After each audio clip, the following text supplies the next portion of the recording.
जय शिवराय मित्रांनो, मी आदेश निर्मले. स्वागत आहे तुमचं आपल्या शेती आणि सरकारी योजना यूट्यूब चॅनलमध्ये. आज आपण बोलणार आहोत ग्रामीण भागातील शेतकरी आणि नागरिकांसाठी अत्यंत उपयुक्त अशा नाविन्यपूर्ण योजनेबाबत. विशेषतः कागदपत्र अपलोड केल्यानंतर पुढे काय होणार यावर सविस्तर माहिती बघणार आहोत. मित्रांनो, पशुसंवर्धन विभागामार्फत राबवली जाणारी नाविन्यपूर्ण योजना ही शेतकऱ्यांसाठी एक मोठी सुवर्ण संधी आहे. या योजनेतून 2 दुधाळ गायी किंवा म्हशी, 10 शेळ्या आणि 1 बोकड, 10 मेंढ्या आणि 1 नर मेंढा, 100 कुक्कुट पक्षी यासारख्या विविध पशुधन युनिटसाठी अनुदान दिलं जातं. या योजनेसाठी अर्ज घेण्यात आले होते. अर्ज केल्यानंतर महाबीएमएस पोर्टलवर काही लाभार्थ्यांना SMS द्वारे कागदपत्र अपलोड करण्यास सांगण्यात आले. पात्र लाभार्थ्यासह प्रतीक्षा यादीतील कमीत कमी 3 लाभार्थ्यांनाही कागदपत्र अपलोड करण्यासाठी SMS पाठवले गेले. या योजनेत SC, ST, अल्पभूधारक, महिला, विधवा, अपंग शेतकऱ्यांना प्राधान्य दिले जाते. प्राधान्यानुसार निवड केली जाते आणि त्यानुसार मुख्य आणि प्रतीक्षा यादी तयार होते. योजना 2021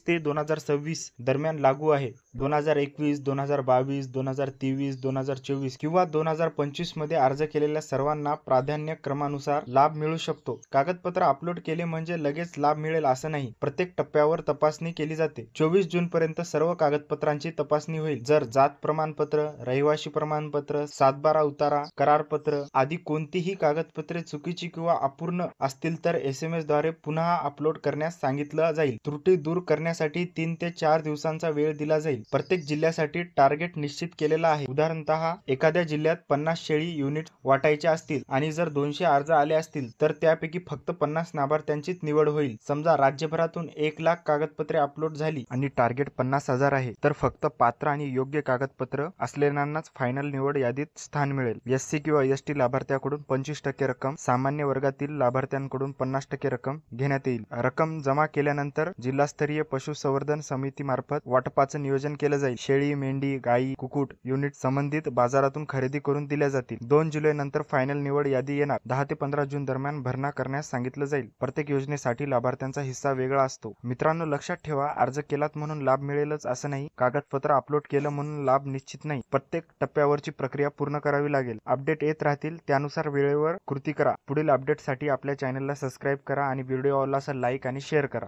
धन्यवाद.